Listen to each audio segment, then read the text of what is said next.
নমস্কার বন্ধুরা, বাংলা গল্প পাঠের আসরে আপনাদের প্রত্যেককে জানাই আবারও স্বাগত। বন্ধুরা, আমি রিমা, আর আজ আমি আপনাদের জন্য নিয়ে এসেছি তারাশঙ্কর বন্দ্যোপাধ্যায়ের লেখা হাঁসুলি বাঁকের উপকথা উপন্যাসের 11 নম্বর পর্বটি শুনতে আপনাদের ভালো লাগলে লাইক কমেন্ট করবেন, বন্ধুদের সাথে শেয়ার করবেন, আর অবশ্যই পরবর্তী পর্বগুলি শুনতে চ্যানেলটিকে সাবস্ক্রাইব করে দেবেন। শুরু হচ্ছে আজকের উপন্যাস তারাশঙ্কর বন্দ্যোপাধ্যায়ের লেখা হাঁসুলি বাঁকের উপকথা পর্ব 11। সাহেবডাঙ্গা, কেউ বলে কুঠিডাঙ্গা। পাথুরে মাটির ঢলন, একটা খানিকটা উঁচু, খানিকটা নিচু, আবার খানিকটা উঁচু লাল কাপড়ে ভরা ঢেউ খেলানোর ভঙ্গিতে একটা ঢলন যেন নেমে এসেছে সাঁওতাল পরগনার পাহাড়ের দেশ থেকে। পশ্চিম থেকে পূবে চলে এসেছে একটা বদ্বীপ চেহারার নিয়ে। এই ঢলনের আশেপাশে বাংলাদেশের মাটি, সেখানেই দেশের চাষের মাঠ। সেসব মাঠে নানা ফসল ফলে। হাঁসুলির বকে এই লাল মাটির একটা ফালি এসে শেষ হয়েছে হাঁসুলি বাঁকের উত্তর পশ্চিম মাথায়। এইখানে নীলকর সাহেবেরা তাদের কুঠি তুলেছিল। এই মাটিতে 8 মাস ঘাস জন্মায় না। আষাঢ় থেকে আশ্বিন পর্যন্ত কঠিন রোগে চুল উঠে যাওয়া মানুষের মাথায় সদ্য গজানো রোগা চুলের মতো পঙ্গাস সবুজ রঙের ঘাস গজায়। উঁচু সাহেবডাঙ্গায় ঢলন ক্রমশ নিচু হয়ে কোপাইয়ের চরের সঙ্গে মিশে এক হয়ে গিয়েছে। কোপাইয়ের বন্যায় ভয়ও বটে, এবং বন জঙ্গলে কাদা নাই, ঝকঝকে তক্তকে বলেও বটে। সাহেবেরা এখানে কুঠি তুলেছিল। সাহেবদের আমলে এই ডাঙ্গা ছিল রাজপুরী। সুচাঁদ বলে, বাবারা বলতো, এই বড় বড় ঘোড়া, এই ঝালর দেওয়া সওয়ারি অর্থাৎ পালকি, এইসব বাংলা ঘর, ফুল বাগিচা, বাঁধানো খেলার জায়গা, কাঠরার আসবাব, সেই ঐশ্বর্যের কথা এক মুখে বলা যায় না। একদিকে কাছারি গমগম করত, বন্দুক নিয়ে পাহারা দিত পাইক আটপৌরেরা, মাথায় পাগড়ি বেঁধে লাঠি নিয়ে বসে পাহারা দিত, জোর হাত করে বসে থাকতো চাষি সজ্জনেরা ভয়ে মুখ চুন। 2-10 জনাকে বেঁধে রাখত। কারুর শুধু হাতে দড়ি, কারুর বা হাত পা দুই বাঁধা। সাহেব লোক, রাঙা রাঙা মুখ, কটা কটা চোখ, গিরিমাটির মতো চুল, পায়ে বুট জুতো, খটমট করে বেড়াতো, পিঠে প্যাটে জুতো শুদ্ধ লাথি বসিয়ে দিত মুখে কটমটে হিন্দি বাত, মার ডালো, লাগাও চাবুক, দেখলাও সালু লোগো কো সাহেব লোগের 5। কখনো হুকুম হতো কয়েত করো, কখনো হুকুম হতো ভাঙ দেও শাপলা লোকের ধানকো জমি, লয়তো কাটলেও শালুকা জমির ধান। সে তোমরা বামুন নাই, কায়েত নাই, সদগোপ নাই, সব এক হাল। আতে সারি সারি বাতি জ্বলতো টুংটাং, কাঁকো, ভোপো, ভাপো, বাজনা বাজত। সাহেব মেমবিলিতি মদ খেত, হাত ধরাধরি করে নাচত। কয়েতখানায় মানুষ চেঁচালে হারিকিয়ে উঠত বাঘের মতো, মত চিল্লাও। বেশি আত হলে সেপাইরা বন্দুকে রচ করত, দুম দুম হাঁক দিত, ও হো হই, তফাত যাও, চোর বদমাইশ হুঁশিয়ার। চোরই হোক আর সাধুই হোক, এতে ওদিকে হাঁটলে অক্ষে থাকত না, দুম করে গুলি করে দিত। সেই ডাঙ্গা এখন ধুধু করছে। নীলকুঠির চিহ্নের মতো আছে কেবল সাহেবদের লাগানো আমবাগান, তারই মধ্যে ভাঙা নীলের হ্রদগুলো, আর বাংলার কিছু কিছু ভিত। সেগুলোর চারপাশে ঘন ঝোপ জঙ্গল গজিয়েছে। কাকপুরে পাথুরে ডাঙার এই ঠাঁইটুকুতে সাহেবেরা সার মাটি দিয়ে খুঁড়ে খুশে জল ঢেলে অদ্ভুত উর্বর করে তুলেছিল। তখন ছিল বাগান, এখন জঙ্গল। বাকিটা চিরকালের সেই লাল মাটি ধুধু করছে। সুচাঁদ ডাঙাটার ধারে দাঁড়িয়ে মধ্যে মধ্যে কাপড়ের খুঁটে চোখ মুছে আক্ষেপ করে। চোখ দিয়ে তার সত্যই জল পড়ে। হাঁসুলির বাঁকে বাঁশবাদীর কাহার পাড়ায় মানুষদের প্রকৃতি আছে, চরিত্র নাই। অল্পেই ওরা হাসে, অল্পেই ওরা কাঁদে। নিজের দুঃখেও কাঁদে, পরের দুঃখেও কাঁদে। মহাবনে মহাগজপতনের সংবাদ পেলে কৌতূহলবশত দেখতে যায় এবং এত বড় দেহটি অসাড় হয়ে পড়ে থাকতে দেখে মহাবেগে অভিভূত হয়ে তার গলা জড়িয়ে ধরে কাঁদে। তবে ওদের পুণ্য নাই, ওদের চোখের জলের স্পর্শে মৃত জীবন্ত হয়ে ওঠে না। সুচাঁদের মুখে সাহেবডাঙ্গার গল্প শুনে সবাই চোখ মুছে। তবে সুচাঁদের মতো এত কাঁদতে কেউ পারে না। সুচাঁদ সেই উপকথা শেষের যুগের মানুষ যে। সুচাঁদ চোখ মুছে বলে, রূপকথার সেই যে বলে আকুশির খাওয়া পুরি, এ তাই খাঁ খাঁ করছে। সত্যি খাঁ খাঁ করে। মানুষজন ওদিকে বড় কেউ আসে না। দাতালের আড্ডা, জঙ্গলে ভরা ভাঙা নীলকুঠি। রাত্রে ওরাই দল বেঁধে বার হয়, ছুটে গিয়ে পড়ে নদীর ধারে। পথে মাটি চিরে নানান গাছের মূল তুলে খায়। ধানের সময় মাঠে গিয়ে পড়ে। মাঠে মাচান বেঁধে টিন বাজিয়ে কাহারেরা তাদের তাড়ায়। ছোট ছোট বাকরিতে শক্ত দড়ি গাঁথা বার্ষি বেঁধে মোদের মেয়া ও কলার টোপ গেঁধে ছড়িয়ে দেয় মাঠময়। ধান খেতে এসে মুখে বড়শি গেঁথে পায়ে দড়ি আটকে দাঁড়িয়ে থাকে। সকালে কাহারেরা ধরে মারে। বেশি উপদ্রব হলে দল বেঁধে গিয়ে মেরে আসে ওদের। সে কুঠিডাঙ্গায় কোদালের কোপ পড়েছে। জল ঝড় হয়ে গিয়েছে দুদিন আগে। বৃষ্টি বেশ পর্যাপ্ত পরিমাণেই হয়েছে। চন্দনপুরের বড়বাবুরা সাঁওতাল মজুর লাগিয়েছেন প্রায় 150। এই লাল কাকুরে মাটির একটা বিশেষত্ব আছে। যে মাটি পাথরের মতো শক্ত, কোদালে কাটে না, কোপ মারলে খানিকটা লাল ধুলো ওড়ে, চোখে মুখে মিহি বালি ছিটকে লাগে, সেই মাটি বৃষ্টিতে ভিজলে কয়েকদিন ধরে ভুড়োর মতো নরম থাকে। মাটির এই অবস্থার নাম বতর। এখানকার মাটি কাটার সুযোগ এই বতরে। এই সুযোগ চলে গেলে মাটি কাটা আবার কঠিন হয়ে পড়বে। সাহেবডাঙ্গায় যে ঢালটা নেমেছে কোপাইয়ের দিকে, সেই ঢালে চাষের জমি তৈরি হচ্ছে। ঢালের শেষ অংশটায় চন্দনপুরের বড়বাবুদের নিজের জমি তৈরি করছে সাঁওতালেরা। কাছাকাছি জাঙ্গলের সদগোপ মহাশয়ের কয়েকজন সেলামি দিয়ে খাজনা বন্দোবস্ততে জায়গা নিয়েছে। তারা নিজেরা বসে আছে, খাটছে কিষাণ মাহিন্দার সঙ্গে 2-4 জন মজুর। বনোয়ারি সবচেয়ে খারাপ 5 বিঘা জায়গা নিয়েছে, বিনা সেলামিতে জমি। নিরস্ত হবেই। তাছাড়া কাহারদের অদৃষ্টে এর চেয়ে ভালো জমি হবেই বা কেন? সে নিজেই কোপাবে মাটি, সেই মাটি ঝুড়িতে তুলে মাথায় বয়ে আলবন্দি করে ফেলবে বনোয়ারির বউ আর সুচাঁদ পিসি। সুচাঁদ পিসিকে বনোয়ারি মজুর দেবে অবশ্য।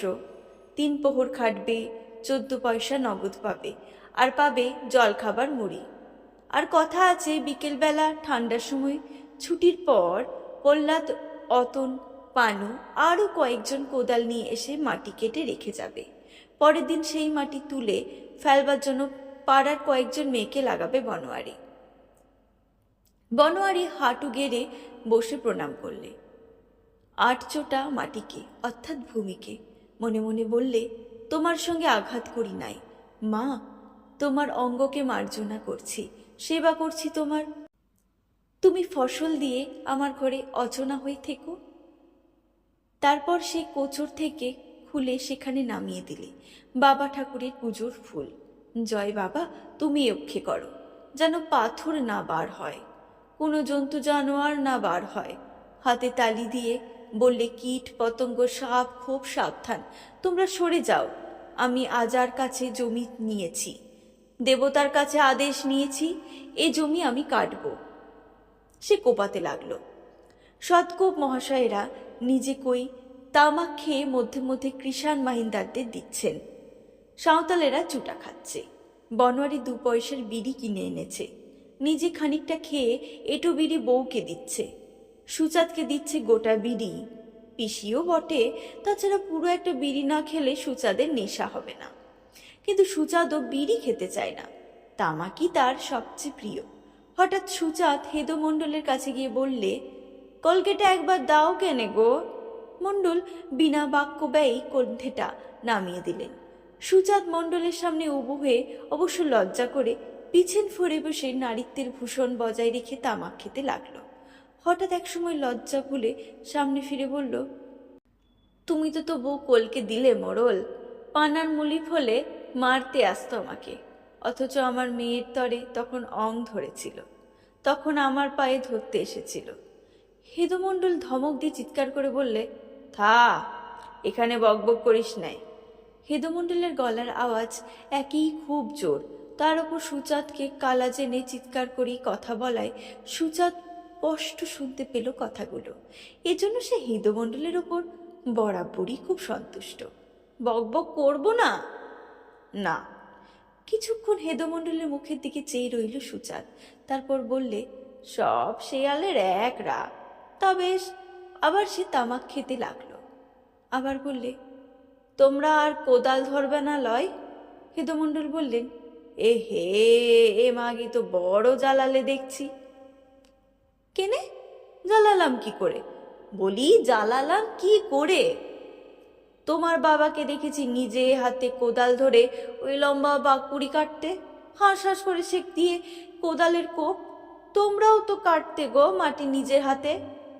আমি তো ভুসুক্তি কাক, আমার তো দেখতে আর কিছু বাকি নেই কিছু। কথাটা সত্য। কিছুকাল অর্থাৎ 20-25 বছর আগেও এসব মণ্ডল মহাশয়েরা পুরোপুরি চাষি ছিলেন। জমি কাটাইয়ের কাজ থেকে আরম্ভ করে চাষের কাজ পর্যন্ত কিষাণ মাহিন্দার এবং মজুরের সঙ্গে নিজেরাও প্রত্যেক কাজটি করে যেতেন, তাতে অপমান বোধ করতেন না। এই 20-25 বৎসরের মধ্যে এমন ওলটপালট হলো যে সৎগোপ মহাশয়েরা এখন আধা বাবু হয়ে উঠেছেন। হেদুমণ্ডল নিজেও এ কথা ভালো করে বুঝতে পারেন। তার শরীরে প্রচুর ক্ষমতা এখনো, এবং চাষে কর্মে তার গভীর অনুরাগ। সকল কাজ পূর্বের মতো করতে তার ইচ্ছেও হয়, কিন্তু পারেন না নিজের জ্ঞাতি জাতির কাছে লজ্জা পেতে হবে বলে। আহ হাই রে, কি যে ইংরেজি বাবুগিরির ঢেউ এলো দেশে, এই বলে মনে মনে আক্ষেপ করেন তিনি। বাড়ির দরজা বন্ধ করে তবুও তিনি অনেক কাজ করেন, কিন্তু সুষ্টাদের কাছে স্বীকার করতে পারেন না সে কথা। তিনি বিরক্ত হয়েই বললেন, বকিস নে মেলা। তোরা যে মরা কুকুর বিড়েল ফেলা ছেড়েছি, আবার রব তুলছিস মরা গরু কাঁধে করে ফেলবো না, বাড়ির নর্দমা পরিষ্কার করবি না বলছিস। বলি, তোরা এত বাবু হলি কি করে? তোরাও বাবু হচ্ছি, আমরাও বাবু হচ্ছি, না হলে আমাদের মর্যাদা থাকে কি করে? সুচাঁদ আঙুল দিয়ে দেখিয়ে দিলে বনোয়ারিকে, বললে, ওই ওই ওই মুচুকুড্ডি বুঝলে মণ্ডল, ওই বনোয়ারির মাতব্বরই এ সব। ওই ধুয়ে তুলেছিল মরা কুকুর বেড়াল ফেলবো না, তারপরে সবাই মিলে গুজুর গুজুর করে ধোয়া ধরেছে। গরু ফেলতে হলে কাঁধে করে ফেলবো না, গাড়ি চাই, জল নিকেশি লালা ছড়াবো, কিন্তু ইটু কাটা ময়লা মাটির পর্চা নর্দমাতে হাত দেব না। আমি বলি, বাপ পিতিমোর আমল থেকে করে আসছি, করবি নে কেনে? তা বনোয়ারি ঘাড় লেড়ে বলে, উহু, মুদ্দ ফরাস মেথডের কাজ করবে কেনে? হেদুমণ্ডল এবার খেপে উঠলেন। বনোয়ারির দোষ? বলি, হ্যাঁ রে ম্যাগি, তোর নাচ জামাই করালি যে সেদিন আমাকে বললে ব্যাটা ফ্যাটা বলো না মশাই, সেও কি বনোয়ারির দোষ নাকি? সুচাঁদ গালে হাত দিয়ে দিলে সেই মারে, তারপর বললে, ওকে আমি দু চোখে দেখতে পারি না, পাড়ার সব বোনাশ করবে, দেখো তুমি, সব বোনাশ করবে। বনোয়ারির কানে কথাগুলো সবই যাচ্ছিল। সুচাঁদ পিসি কালা, হেদুমণ্ডল চিৎকার করে কথা বলছে, সুতরাং সে কেন এখানকার সকলেই শুনতে পাচ্ছে। সে অত্যন্ত অসহিষ্ণু হয়ে বলে ডাকল, বলি, তামুক খাবার কতক্ষণ? সুচাঁদ ব্যস্তভাবে উঠল। বনোয়ারিকে খাতির সে করে না, কিন্তু আজ বনোয়ারির সুচাঁদের প্রায় মনিব স্থানীয়। নগদ 14 পয়সা এবং জলখাবারের মুড়ি দেবে সে। উঠেও সে দাঁড়ালো, কিন্তু হঠাৎ দুঃখের আবেগে কাপড়ের খুঁটে চোখ মুছলে। তারপর হেদমণ্ডলকে বললে, আমার ললাট দেখ কেনে মণ্ডল মশাই, এই বুড়ো বয়সে মজুরি খাটছি। ওই করালিকে বিয়ে করেছে বলেই লাতনির সাথে বসনের সাথে ভিনু হয়েছি আমি। আবার সে বসল, গলা ফাটিয়ে মণ্ডলকে বললে, আমি বলেছিলাম বসনকে ওই হারামজাদি পাখিকে লয়নের হাঁপানি ধরেছে। ভালো হয়েছে, নামের মরদ নামে থাকুক। পাখির এখন উঠতি বয়স, কিছু অচকার টোচকার করেলে, তারপরেতে খানিক আধেক বয়স হোক, 1-20 হোক, তখন ছাড় বীর করে সাঙা দিব নাকি বল মণ্ডল? সুজাত আবার কাঁদতে লাগলো।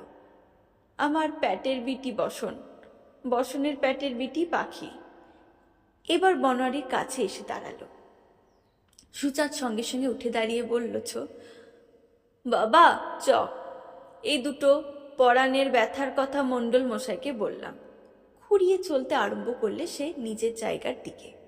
বনোয়ারি মাটি বোঝাই ঝুড়িটা তার মাথার উপর তুলে দিতেই সুজাত বনোয়ারি মুখের দিকে তাকিয়ে কাতর অনুনয় করে বললে, আগ করছিস হ্যাঁ বনোয়ারি? বনোয়ারি উত্তর না দিয়ে ঘুড়ি কোদালটা ধরে মাটিতে কোপ মারতে আরম্ভ করলো। মোটা বলিষ্ঠ হাতে রাগের মাথায় সে কুপিয়ে চলল। কিছুক্ষণ পর দাঁড়িয়ে কোমর ছাড়িয়ে নিল। ধুলোমাখা হাতের আঙুল নিয়ে কপালের খাম টেনে চেঁচে ফেলল।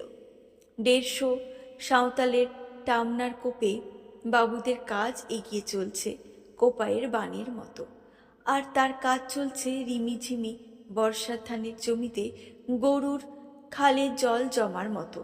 তা হোক, এমনি করেই চিরদিন কাজ চলে আসছে। বাবুদের কাজ চলবে দিন কয়েক, যতদিন বতর থাকবে ততদিন।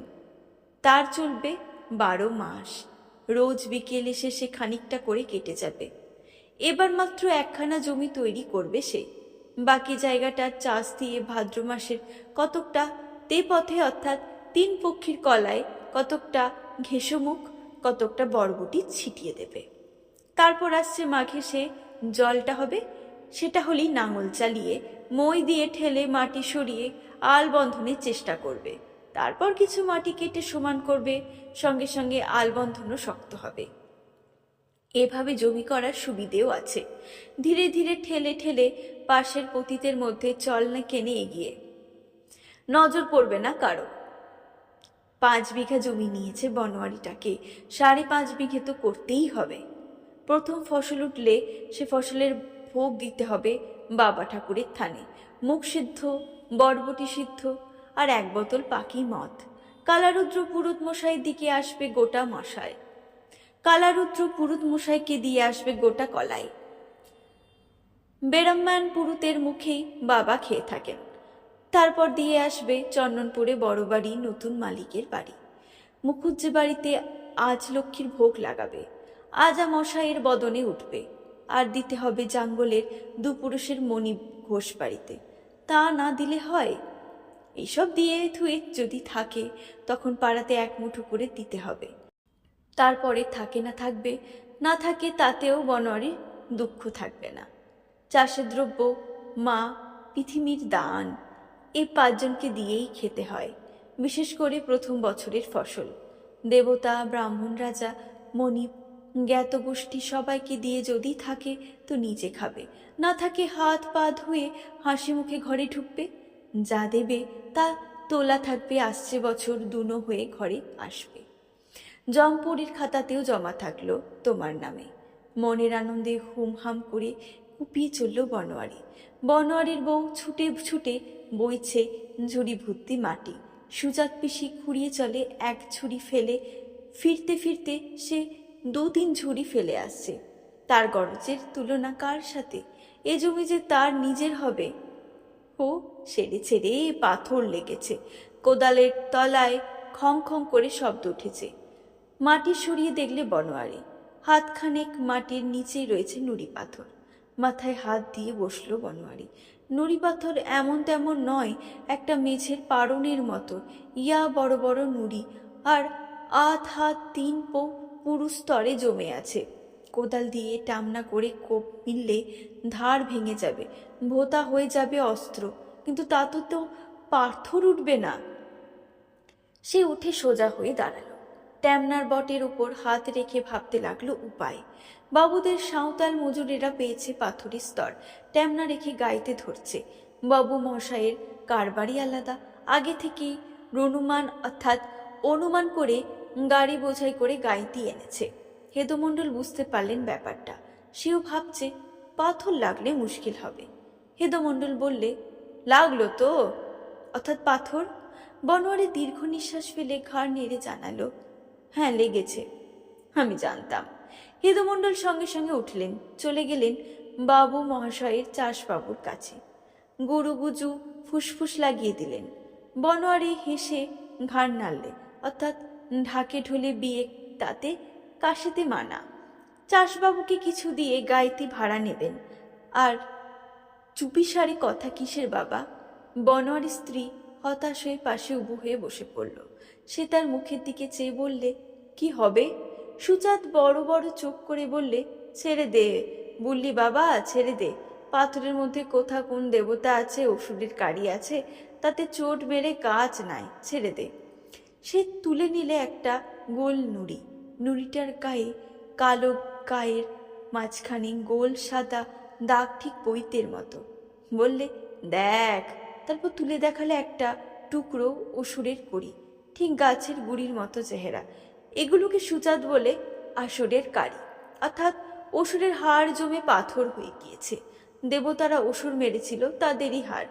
এসব কাহারদের পিতৃপুরুষদের কথা, কিন্তু বনোয়ারির আমলে ওসব বিশ্বাস চলে গিয়েছে। সুজাত পিসির মিথ্যে ভয় জমি কাটছে। বনোয়ারির জীবন ঢোর। পাথরের গায়ে পৈতের মতো দাগ হাজারে হাজারে দেখেছে। দেবতা কি হাজারে হাজারে ছড়িয়ে থাকে? পাথরে ওরকম দাগ থাকে, অসুরের করিও তাই। তবে ভাবনা একমাত্র এই পাথর কাটবে কি করে? গাইতি না হলে অসম্ভব, অর্থাৎ অসম্ভব। কিন্তু গাইতি কাহারেরা ধরে না। ওই ঘুচলো অস্ত্রটি কখনো তো ধরা হয় নাই।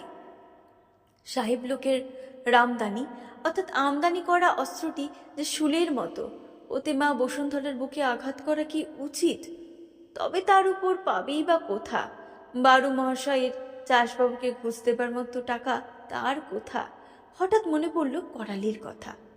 করালি বাড়ি চন্দনপুরে রেল কারখানায় গুদাম বোঝাই গাইতি, সে দিতে পারে। কিন্তু হেদমণ্ডল এসে বললেন, কি রে, হতভম্ব হয়ে গেলি যে? চোট মেরেই দেখ। তা বটে, চোট মেরে দেখাটা দরকার কতখানি পাথর আছে। মনে মনে প্রণাম করে সে চোট মারতে আরম্ভ করল। খং খং খং লোহা পাথরের আঘাত লেগে শব্দ উঠতে লাগলো। পাথরের স্তরটা আধ হাতের মতো পুরু, নিচে মোলাম কালো মাটি। বাহবা বাহবা, একেবারে উৎকৃষ্ট ধরনের মাটি। গাইতে ধরতেই হবে, না ধরে উপায় নাই।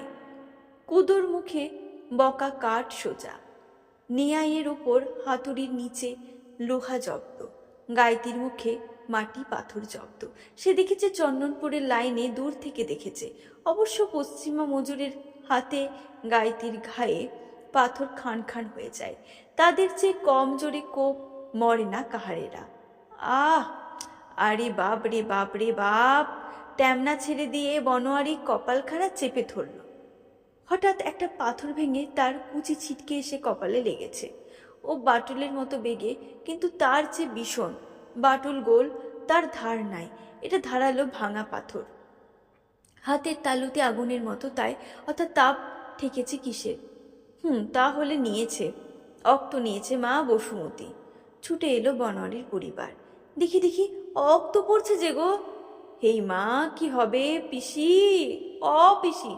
হেদমণ্ডলের হাতের গন্ধে দেখে সুজাত আবার এক দফা তৃষিত হয়ে উঠেছিলেন। সে শুনতে পেলে না বনোয়ারি পরিবারের কথা। হেদমণ্ডল দেখছিলেন, তিনি উঠলেন না, শুধু বললেন, নিয়েছে নাকি? বনোয়ারি হেসে বলল, হ্যাঁ। হেদমণ্ডল বললেন, ও তো জানার কথাই, নেবে না, নিয়ে ছাড়বে না। লাগিয়েলে, মাটি লাগিয়েলে। বনোয়ারি এক মুঠো মাটি তুলে চেপে ধরলে কপালের ক্ষতস্থানে।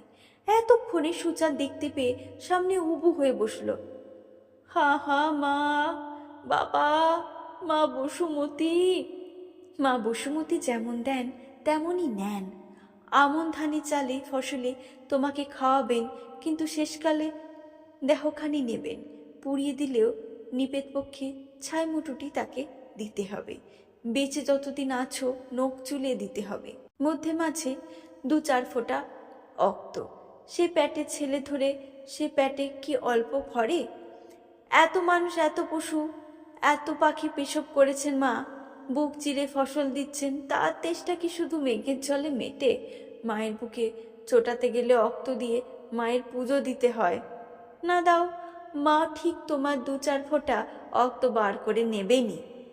নিয়েছেন মা তার পাওনা গন্ডা। বনোয়ারি রক্তমাখা মাটি মুঠো করে জমির এক কোণে পুঁতে দিলে। তবে এ লক্ষণ ভালো, রক্ত যখন নিয়েছেন মা তখন দেবেন তাকে 2 হাত করে দেবেন। ঝমঝম গম গম, গুম গুম ঝমঝম, পায়ের তলার মাটি কাঁপছে। হাঁসুলি বাঁকে বাঁকে পঞ্চশব্দের বাজনার মতো ধ্বনি তুলে 10টার গাড়ি চলেছে কোপায় পাগলির বুকের ওপরে লোহার মালার পুল পার হয়ে। মুখুজ্জবাবুদের সাঁওতাল মুজুরের গাইতি ঢ্যামনা ঝুরি ফেলেছে ছপাছপ। 10টায় এই বেলার মতো ছুটি। হাঁসুলির বাঁকে বৈশাখ মাসে দ্বাদশ সূর্যের উদয়। এখানে গ্রীষ্মের দিনে খাটুনির সময় সকাল 6টা থেকে 10টা, আবার ও বেলায় 3টে থেকে 6টা। বনোয়ারিও কোদাল ঝুড়ি তুললে। ও বেলায় খাটুনি বনোয়ারি খাটবে না। বনোয়ারিও ও বেলায় পালা আরম্ভ হবে সন্ধেবেলা থেকে। চাঁদনি রাত্রি আসছে, ফুরফুর করে বাতর, অর্থাৎ বাতাস বইবে, মদের নেশার আমেজটি লাগবে। পাড়া প্রতিবেশী 5 জনকেও পাওয়া যাবে। তখন আবার কাজ আরম্ভ করবে বনোয়ারি। বাবুদের পয়সার খেলা, জাঙ্গলের সদকুব মশাইদের কতকটা তাই, কতকটা দাপতের খেলাও বটে। জবরদস্তি কাজ আদায় করে নেয় তারা। বনোয়ারি নিজের গতরের খাটুনি আর পাড়া প্রতিবেশীর ভালোবাসার ছেত্তার অর্থাৎ শ্রদ্ধায় কেটে দেওয়ার কাজ। বনোয়ারি জমি রাত্রে কাটা হবে। জাঙ্গলের মনিবেরা সকালে এসে বলবেন, এ শালোদের সঙ্গে পিরবার জো নাই। জাঙ্গলের কাছাকাছি এসে সুচাঁদ বললে, বনোয়ারি, তাছাড়া তা পয়সা কটা দিবি এখন? বনোয়ারি কোমরের গেজেল থেকে একটি 2 আনি বার করে তার হাতে দিয়ে বললে, এ একবেলা খাটনির দামই দিলাম তোমাকে, উবেলা আর আসতে হবে না। আসতে হবে না কেনে? বুকটা ধড়াস করে উঠল সুচাঁদের। সে বুঝতে পেরেছে বনোয়ারি তাকে শুধু আজ ও বেলার জন্যই নয়, বরাবরের জন্যই আর কাজে নেবে না। বনোয়ারি বললে, তুমি বুড়ো মানুষ, তোমাকে নিয়ে কি খেটে পোষায়? না তোমার আর খাটা পোষায়? সুচাঁদ খানিকটা চুপ করে থেকে বললে, তা বেশ, দে, তাই দে। তোর ধর্ম তোর ঠাই, প্যাটির বিটি যেকালে বইমুখ সেকালে আর পরের ভরসা কিসের? লইলে আমি এখনো যা খাটতে পারি তোর পরিবার পারে না। বনোয়ারি আর কথা বললে না। সে স্ত্রীকে সঙ্গে নিয়ে চলে গেল গ্রামের দিকে। জল খাবারের সময় হয়েছে, জল খাবে, তার আগে গরুগুলোকে দুইতে হবে, তাদের মাঠে ছেড়ে দিতে হবে, অনেক কাজ। একটু দেরি হয়ে গিয়েছে আজ। বনোয়ারির গরমটা খুব মোটা, তার উপর জোয়ান বয়সের প্রথম থেকেই বাঘ বয়ে পালকি বয়ে বা কাটা ডান কাঁধের চেয়ে উঁচু হয়ে গিয়েছে। চুলেও সে ব্যাকে, ডান পাটা পরে জোরে জোরে, হন হন করে সে চলল। ভিজে আলপথের ডান দিকের কিনারায় তার পায়ের ছাপ বসে যাচ্ছে। হঠাৎ একটা জায়গায় ভস করে বসে গেল। বনোয়ারি পিছন ফিরে তাকিয়ে দেখলে, বললে, সঙ্গে সঙ্গে হেঁট হয়ে ঝুঁকে পড়লে সে। বউ বললে, কি? পিঁপড়ে, অসংখ্য পিঁপড়ে গর্তটার ভিতরে গিজ গিজ করছে, অধিকাংশ মুখে ডিম। বউ বললে, আহা, দেখে চলতে হয়, ডিম নিয়ে কেমনে আকুলি বিকুলি করছে দেখো দিনি। তোর মাথায় বনোয়ারির এদিক ওদিক চেয়ে মাঠের মধ্যে একটা পিঁপড়ের শাড়ি দেখিয়ে বললে, ওই দেখ, অনেকক্ষণ থেকে ওরা পালাতে লেগেছে এখান থেকে। তারপর আকাশের দিকে চেয়ে বললে, ঝড় প্রচণ্ড একটা হবে লাগছে। জল ঝড় হবে? প্রচণ্ড? প্রচণ্ড? হ্যাঁ, পিঁপড়েতে জানতে পারে, বর্ষে দেখিস নে মেঝে থেকে দেয়ালে বাস করে। দাঁড়া বলে সে এগিয়ে গেল কর্তার গানের দিকে। ওখানে বেলগাছের গোড়াগুলিতে 12 মাস মানুষের হাত পড়ে না, পড়ে কস্মিনকালে। এই নিরুদ্রপতার জন্য বেলগাছ শ্যাওড়া গাছের গোড়াগুলো পিঁপড়েতে বাসায় ভর্তি। প্রচুর পরিমাণে বালিমাটির কণা তুলে স্তূপ ছোট আকারে উঁচু করে সাজিয়ে চমৎকার বাসা করে। কিন্তু বর্ষার আভাস পাওয়া মাত্র পিঁপড়েগুলো ডিম নিয়ে উঠে যায় গাছের উপরে। পুরনো গাছগুলো জীর্ণ গাঁটে ছিদ্র করাই আছে, সেই ছিদ্রগুলো পরিষ্কার করে নিয়ে বাসা করে। বৃষ্টি অনাবৃষ্টির লক্ষণ জানতে হলে বনোয়ারি ওই গাছগুলোর এসে দাঁড়িয়ে দেখে পিঁপড়েগুলো নিচে নেমে গিয়েছে, কি ওপরে উঠেছে। বেশি দূর যেতে হলো না, কর্তার থানের মুখে এসে তার নজর পড়ল কতগুলো কাক নেমেছে। বেলগাছের ডালে বসে আছে সড়ক ফিকের ছাক, তারাও মাঝে মাঝে ঝাঁপিয়ে পড়ছে। কাকদের আশেপাশে লাফাতে দেখে ঠুকরে কিছু খেয়ে চলেছে। পিঁপড়ে খাচ্ছে, তাতে ভুল নাই। পিঁপড়েরা দল বেঁধে বেরিয়ে ওপরে চলছে। পক্ষীর আঁক নেমেছে, ওদের ভোজ লেগেছে। প্রচণ্ড ঝড় জল হবে একটা, তাতে সন্দেহ নাই। পাড়ার লোককে সাবধান করতে হবে, এসব যদি হুঁশ কারোর থাকে। বনোয়ারির আক্ষেপ হলো, বলেও কাহার দেশে জ্ঞান দিতে পারলে না। বনোয়ারি বাড়ি ফিরল। বউ আগেই এসেছে। সে বললে, আচ্ছা, বাজে কারণে তোমার মতি বটে বাবু। সাবি বনদা বসে আছে, ওত উঠেছে, ওরা আর যাবে কখন? বনোয়ারি বললে, চাচাস না বুল্লি মাগি। একদণ্ড দেরিতে সাবি বেনদা ওদের ননির পুতুলের মতন গোলেন যাবে না। আমার কম্ম আমি বুঝি। দে বাছুর ছেড়ে দে, কেঁধেটা দে। গাইগুলো চিৎকার করছিল বাছুরের জন্য। বনোয়ারি গিয়ে কপালে গলায় হাত বুলিয়ে দিল। হচ্ছে, মা সকল ধৈর্য ধর একটুকুন। হাসতে লাগলো সে। গায়ে দুয়ে শেষ করে কেঁধেটা নামিয়ে দিতেই সাবি বললে, গেরস্থরা বলেছে বেজায় জল দিচ্ছিস দুধে, জল একটুকুন কমিয়ে খাকি। সাবি বেনুদা দুজনে চন্দনপুর যায় দুপুরবেলা। সুকৌশলে স্তূপীকৃত কুটে বড় বড় ঝুড়িতে সাজিয়ে নেয়, তার উপর রাখে দুধের ঘটি। চন্দনপুরে ভদ্রলোকের বাড়িতে দুধ রোজ দিয়ে আসে, 4 পয়সার সের দুধ। বনোয়ারির বাড়িতে দুধ হয় 4 সের। সেই দুধে কোপাইয়ের বালিখোড়া পরিষ্কার জল মিশিয়ে বনোয়ারির বউ 5 সের করে দেয়। দিন গেলে 5 আনা পয়সা, তার মধ্যে দৈনিক 5 পয়সা হিসেবে পায় সাবি আর বেনুদা। বনোয়ারির বউ বড় ভালো মানুষ। সে ঘাড় নেড়ে বললে, জল তো সেই একই মাপ দিই মা, বেশি তো দিই না। বনোয়ারি সাবির দিকে তাকিয়ে বললে, পথে ঝর্ণা জল মিশিয়ে তোরা আর কতটা বাড়াস বল দেখিনি। বেনুদা বললে, মা গো, আমরা? হ্যাঁ, তোমরা বড় শেয়া না হো। হাসতে লাগলো বনোয়ারি। বেনুদা আর সাবিও হাসতে লাগলো। এই কথার পর আর অস্বীকার করলে না তারা অভিযোগ। বনোয়ারি আবার বললে, এইটুকুন কম বাড়িয়ে লিস, মানে আগে যতটা বাড়াতিস তার চেয়ে বাড়াস না, তাহলে বাবুরা আর কাটবে না।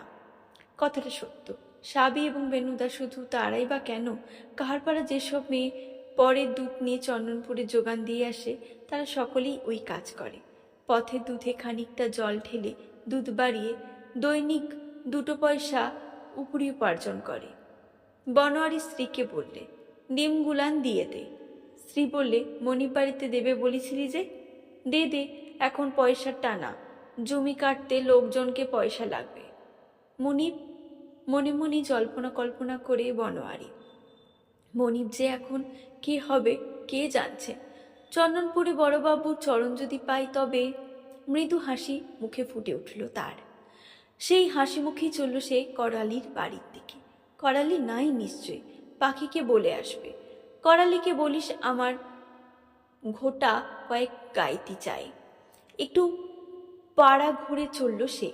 কার ঘরে চালের কেমন অবস্থা দেখে নিচ্ছিল। 2-4 দিনের মধ্যে জল একটু বেশি পরিমাণেই হবে। সামনে বৈশাখ মাস, জল ঝড় হবে তো বটেই। পাথর অর্থাৎ শিলাবৃষ্টি হওয়াও অসম্ভব নয়, সকলকে সতর্ক করে দিতে হবে। কাহার পাড়ার ঘর, বানে ডুবে ঝড়ে ওড়ে, দালান নয়, কোটা নয়, ইট নাই, কাঠ নাই, মাটির দেওয়াল, বাঁশবাদির বাঁশ, হাঁসুলি বাঁকের নদীর ধারে সাবইয়ের দড়ি আর মাঠের ধানের খড়, এই নিয়ে ঘর। কোঠা ঘর করতে নাই, বাবা ঠাকুরের বারণ আছে। তাছাড়া কোঠায় শোবে বাবুরা, সদ্গোপ মহাশয়েরা, কাহারদের কি তাদের সঙ্গে সঙ্গ করতে হয়? না সাজে। বনোয়ারি ভুরু কুচকে উঠল। না, পারলে না সে, কারদের শিক্ষে হবে না এ জীবনে। তার হাড় কুলবে না। সকলের চালই ফুরফুর করছে, কারোর চাল তেমন ভালো না। এখন কারোর হুঁশ নাই। এখন বেশ লাগছে, আত্মীরে ঘয়ে শুয়ে চালের ফুটো দিয়ে চাঁদের আলো আসে, অবশ্যই দেশে আসে। বেশ লাগছে, গ্রাহ্যও নাই। গ্রাহ্য হবে বর্ষার মেঘ ঘনিয়ে এলে, সেই ঘোর লাগলে। চালের অবস্থা একমাত্র তার ঘরই ভালো। এর মধ্যে চাল এসে নতুন খড় দিয়েছে, আচ্ছা বাহার করছে। ওই আর একখানা চালের ঘরে নতুন খড়। ওখানা তো করালির ঘর। হ্যাঁ, করালির ঘরই বটে। বাহাদুর ছোকরা। সে এগিয়ে গেল এর ঘর ওর ঘর দেখতে। করালির ঘরের সামনে এসে সে থমকে দাঁড়ালো সব বিষয়ে।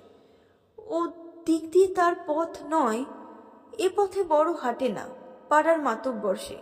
দরকার না হলে কারোর বাড়ি যায় না। করালির বাড়ি ও সে ওদের বিয়ের পর আর আসে নাই। হরি হরি হরি, বলি হারি, বলি হারি। ঘরখানাকে নিকিয়ে চুকে রংচং করে দিয়েছে কি? মনের মানুষ নিয়ে ঘর বেঁধেছে কিনা ছোকরা? ঘরের সামনেটার ওপরের দিকে ঘন লাল গিরিমাটি দিয়ে রাঙিয়েছে, নিচের দিকটাই দিয়েছে আলকাতরা, দরজায় দিয়েছে আলকাতরা। দরজার দুপাশে আবার লাল, নীল, সবুজ হরেক রকম রং দিয়ে এঁকেছে দুটো পদ্ম। বাবা, বাড়িতে কেউ নেই। পাখি বোধহয় ঘাস কাটতে গিয়েছে। করালি তো সকালেই গিয়েছে চন্দনপুর লাইনে খাটতে। নসু গিয়েছে চন্দনপুর মজুরদের সঙ্গে খাটতে। অনেকক্ষণ দাঁড়িয়ে সে দেখলে, মনটা ভারী খুশি হয়ে উঠল তার। কা গো, কে দাঁড়িয়ে? এক বোঝা ঘাস মাথায় করে পাখি এসে বাড়ি ঢুকলো। ঝোঝোর ঘাসগুলো তার চোখের সামনে ঝুলে রয়েছে বলে মানুষটাকে সম্পূর্ণ দেখতে পাচ্ছে না সে। আমি রে পাখি, তোদের ঘর দেখতে এসেছি মা। বা বাবা, এ যে রিন্দু ভবন করে ফেলেছিস রে করালি। বোঝা উঠানে ধপ করে ফেলে পাখি তাড়াতাড়ি ঘর ফুলে একটা নতুন কাঠের চৌকার টুল বার করে দিল। বসো মামা। বা বাবা, এই যে টুল রে। বলিহারি বলিহারি ভদ্রজনের কারবার করে ফেললো করালি। পাখি ঘর থেকে একটা নতুন হাঁড়িকান, একটা নতুন সস্তা দামের শতরঞ্জি, একটা রংচঙ্গি তালপাতার পাখা এনে সামনে নামিয়ে বললে, এই দেখো, মানা করলে শোনে না, আজে বাজে জিনিস কিনে টাকা পয়সা ছেড়াত্ত করছে। হা হা করে হেসে বনোয়ারি বললে, ওরে বাবা, নতুন বিয়ের পর এই বটে। তার উপর বউ যদি মনে ধরে তবে তো আর কথাই নাই। তা তোকে মনে ধরা তো ধরা, দুজনাতে মনের মানুষ। পাখি মুখে আঁচলটা দিয়ে হাসতে লাগলো আমার কথা শুনে। বনারি উঠল, বললে, আজ ছিলাম তোর বাড়িতেই, পথে পাড়াটাও ঘুরলাম, সব চাল দেখে এলাম একটা প্রচণ্ড ঝড় জল হবে কিনা। তা তোদের ঘরে এসে দাঁড়ালাম, এমন ঝকমকে ঘরখানা দেখে দাঁড়াতে হলো। যাই, এখন দেখি কার চালে খড় আছে, কার চলে নাই। মাতব্বার হওয়ার অনেক ঝক্কি মা। পাখি বললে, ঝক্কি নিলেই ঝক্কি, না নিলেই আর কি করবে? ওই তো আতপৌরে পাড়ার মাতব্বর আছে না, পড়ো, সে ঝক্কি নেয়, এসব খোঁজ করে। কার চালে খড় নাই, কার ঘরে খেতে নাই, সে দেখে বেড়ায়। কারো দোষ গুণ বিচার করে। এই যে তুমি ঘর করে দিলে, লইলে আমি চলে গেছিলাম চন্দনপুর ওর সঙ্গে। তারপরে তিনি কোণে কি ঘটতো কে জানে, হয়তো আবারও কারোর সঙ্গে চলে যেতাম বিদ্যাস বিভয়ে। তোমার দয়াতেই আমার সব। তুমি ধার্মিক লোক, মা লক্ষ্মীর দয়া আছেন তোমার পরে। কর্তা ঠাকুরের ধূপ দাও, প্রদীপ দাও, তোমার ধর্মবুদ্ধি হবে না তো কার হবে? পাখি হঠাৎ হেঁট হয়ে তার পায়ের ধুলো নিলে। বনোয়ারি বড় ভালো লাগলো পাখিকে আজ। বড় ভালো মেয়ে পাখি, বসনের কন্যে। অক্তে চৌধুরী মোদের অক্তের মিশাল আছে, হবে না ভালো কথা? আনন্দের তৃপ্তিতে তার মন জুড়িয়ে গেল। হিয়েখানি যেন ভরে উঠল। গরমকালে মা ও পায়ের সেতলে জলে ভরা আঙা মাটির কলসের মতো। মনে মনে সে কর্তা ঠাকুরকে প্রণাম করে বললে, বাবা ঠাকুর, এসব তোমার দয়া, তুমি মাতব্বর করেছ, তুমিই দিয়েছ এমন মন মতি। তুমি রক্ষে করবে কাহারদের ঘরবাড়ি ঝড়ঝাপটা থেকে। বনোয়ারি তোমার অনুগত দাস, তোমার হুকুমেই সে কাহার পাড়ার চাল দেখছে। নাঙল টানি গরু, তার কি বুদ্ধি আছে? না সে জানে কোন দিকে ঘুরতে হবে ফিরতে হবে। পিছন থেকে লাঙলের মুঠো ধরে চাষি, তাকে গরু দেখতে পায় না, কিন্তু হালের মুঠোয় চাপের ইশারায় গরু ঠিক চলে। বনোয়ারি সেই গরু, বাবা ঠাকুর কর্তা বাবা তুমিই হলে সেই চাষি। না নইলে করালির মতিগতি ফেরে। চন্দনপুরে কারখানায় পাকা মেঝের কোয়ার্টার ছেড়ে কাহার পাড়ার বাড়িতে রং ধরিয়ে ফিরে আসে। কথাবার্তা মিষ্টি হয় না। করালি অনেকটা সোজা হয়েছে। এই তো সেদিন নিজে থেকে তেরপল দিয়ে এলো গুড়ের শালে। কোনো রকমে ওকে ঘর বশ করে চন্দনপুর ছাড়িয়ে কাহারদের কুলকর্মের কাজে লাগাতে হবে, ধর্মের পথ ধরিয়ে দিতে হবে। সে একদিনে হবে না। কেমে কেমে ধেয়ে ধেয়ে পাকা বাঁশকে যেমন তাতিয়ে চাপ দিয়ে সোজা করতে হয়, তেমন ভাবেই পাড়ার লোকে ক্ষেপে উঠেছিল করালির বিরুদ্ধে। কিন্তু তার তো দশের মতো হট করে মাথা গরম করলে চলে না। ঠান্ডা মাথায় কাজ করতে হবে তাকে। ঘোড়ার একটা দোষ হলো লবাবি করা। এই টেরি, এই জামা, এই কাপড়, এই একটা তরচালো, একটা বুসি, যেন বাবুর ব্যাটা ঘুরে বেড়াচ্ছে। কে বলবে কাহারদের ছেলে? মুখে লম্বা লম্বা কথা, লোকে এসব সহ্য করতে পারে না। তাও অনেক করেছে, অনেক। তবে নাকি শোনা যাচ্ছে ছোড়া আজকাল বেআইনি চোলাই মদের কারবার করছে চন্দনপুরে, কাহার পাড়াতেও আনছে। রাত্রে মজলিস করে ওই মদ খায়। সাবধান করতে হবে, শাসন করতে হবে। বনোয়ারির মনের মধ্যে একটা স্বাদ হয়, করালিকে নিয়ে স্বাদ। সে জেনেছে, বুঝেছে এই ছোড়া থেকে হয় সর্বনাশ হবে কাহার পাড়ার, নয় চরম মঙ্গল হবে। সর্বনাশের পথ জড়ি ঝোঁকে তবে কাহার পাড়ার অন্য সবাই থাকবে পেছনে, লাগতে লাগবে তার সঙ্গে। সে পথে করালি গেলে বনোয়ারি তাকে ক্ষমা করবে না। তাই তার ইচ্ছে তাকে কোলগত করে নেয়। তার পুত্রের সন্তান নাই, ডান হাত থেকে বঞ্চিত করেছেন ভগবান। বনোয়ারির ইচ্ছে বিধাতা যা তাকে দেয় নাই নিজের কর্মফলের জন্যে, সে তো তা এই পৃথিবীতে অর্জন করে।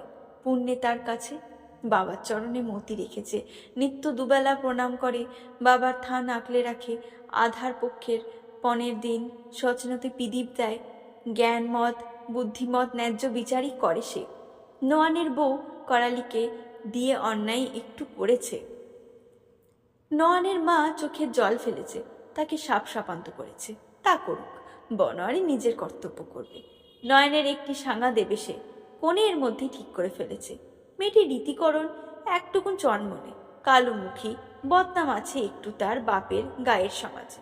তা থাক, নয়নের মায়ের ভবিষ্যৎ ভেবে এমন মেয়ে সে ঠিক করেছে। নয়ন যদি সেরে না ওঠে তবে ওই মেয়েই রোজগার করে নয়নের মাকে খাওয়াবে। লোকে না ভেবে কথা বলে, ভদ্রলোকে বেশি বলে। তারা বলে ছোটলাকের জাতের ওই করণ, তারা হলেন টাকার মানুষ, জমির মালিক, রাজার জাত।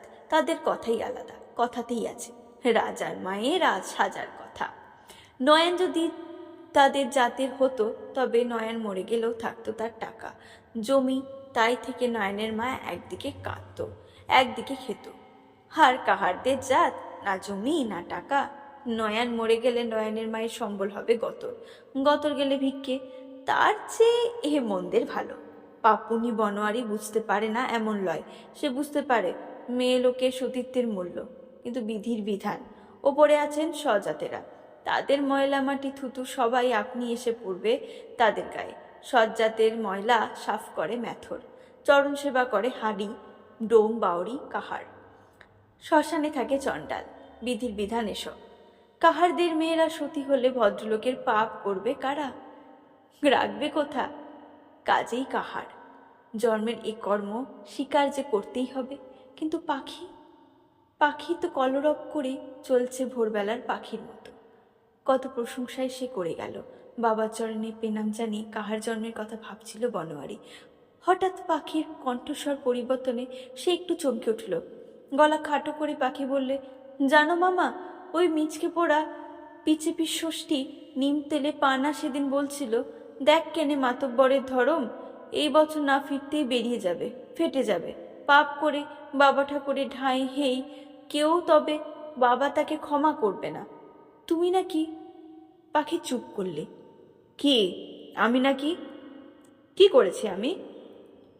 কে জানে বাপু, আমার আগেকার শাওরি, আট পরে পাড়ার কালো বউ, এইসব আমাকে পাঁচজনকে নিয়ে নানান কথা শোনাচ্ছে, নানা কেচ্ছা করছিল বলে। সে নাকিনি দেখেছে। বনোয়ারির বুকটা হঠাৎ ফুলে উঠল রাগে। কানে শোনা কথা মিথ্যে নয় তাহলে? পাখি বললে, আট পরে পাড়ার ঘেটু গান কে বেঁধেছে জানো? ওই পানা। পাখি বলল, পানা? হ্যাঁ, নসু দিদির তো ভাবিবির অভাব নাই। ওই আট পৌড়ে পাড়ার দলের কোন ছোড়া বলেছে। বনোয়ারি মাটির দিকে চেয়ে একটু ভেবে নিল। আচ্ছা, আবার বললে পাখি, সে তো এগিয়ে একেবারে কাই। বলে, মারবো শালোকে। পানা নাকি থানায় কি সব লাগান ভাজান করে এসেছে ওর নামে। ও নাকি চন্দনপুরে চোলায় মদ বিক্রি করে, লুটিয়ে আলের শিলিপাট্টে বিক্রি করে। আমাদের বাড়িতে নাকি সজনে বেলাতে ছেলে ছোকরাদের আড্ডা বসে, নাচ গানে ছাউনি দিয়ে ভেতরে ভেতরে নাকি চুরি ডাকাতির সলা পরামর্শ হয়, চোরের দল গড়ে। সর্বনাশ! বনোয়ারি চমকে উঠল। পানা, হারামজাদা পানি, ঘরবেদি পানা, কাহারদের পানা, পাপ পানা। পানাকে মাটিতে ফেলে তার বুকে চেপে বসে অতি সহজ কাজ। কাঠির মতন চেহারা, পাখির মতো নাক, ছুঁচোর মতো লম্বাটে সরু মুখ পানার। কিন্তু হারামজাদা নিজের চোখে কিছু যেন দেখেছে বলেছে। কি দেখেছে? হঠাৎ মনে পড়ে গেল বনোয়ারির পানার মনিব পাকু মোড়ল মহাশয়ের কথা। পাকু মণ্ডল বলেছিল পানা তাকে বাঁশ ঝাড় বিক্রি করেছে। পাকু মণ্ডলের সন্দেহ নাকি পানা এর মধ্যে কিছু গোলযোগ করছে। বাঁশ ঝাড় থেকে তার মনে হয়েছে ঝাড় একটা নয়, ঝাড় দুটো। চৌহদ্দিটা শুনতে বলেছে একদিন বনোয়ারিকে। পাকু মণ্ডলের কাছে যেতে হবে তাকে এক্ষুনি। সে উঠে পড়ল বনোয়ারি। করালির বাড়ি থেকে হন হন করে বেরিয়ে সে দুপুর রৌদ্রেই চলল। সে পাকু মণ্ডলের কাছে পথে হঠাৎ থমকে দাঁড়ালো। যা, পাখিকে আসল কথাটাই বলা হলো না। গাইতে জন্য বলতে এসে পানার চতুরালির কথা শুনে মাথা ঘুরে গেল তার। ভুলে গেল আসল কথা। দীর্ঘ নিঃশ্বাস ফেলল সে। মাতব্বাড়ির যত সুখ তত দুঃখ। চড়কের পাটা থাকে মানুষের মাথায়, সেই পাটায় গজাল পোতা থাকে, তার উপর শুতে হয় গাজনের প্রধান ভক্তকে। মাতব্বরির তাই, মানুষের মাথার ওপরে কাটারেরা পাটায় শোয়া। হে ভগবান, পানা তার সর্বনাশ করবে। এটা অবশ্য তার পাপ, তার অন্যায়। কিন্তু সে তো মানুষ। কালবু! হঠাৎ তার মাথায় যেন বিদ্যুতের মতো খেলে গেল চড়কের পাটা। সামনে গাজন। বাবা কালরুদ্দে চড়কের পাটায় শুয়ে তার পাপের প্রায়শ্চিত্ত করবে, লোকের সামনে প্রমাণ করবে তার কত পুণ্য। বন্ধুরা, আপনারা এতক্ষণ ধরে শুনছিলেন তারাশঙ্কর বন্দ্যোপাধ্যায়ের লেখা হাঁসুলিবাকের উপকথা উপন্যাসের 11 নম্বর পর্বটি শুনতে আপনাদের ভালো লাগলে লাইক কমেন্ট করবেন, বন্ধুদের সাথে শেয়ার করবেন, আর অবশ্যই চ্যানেলটিকে সাবস্ক্রাইব করে দেবেন। আজ এই পর্যন্তই। আবারও আপনাদের কাছে হাজির হব অন্য কোনো গল্প, উপন্যাস কিংবা কবিতা নিয়ে। ততদিনে ভালো থাকবেন। Thank you.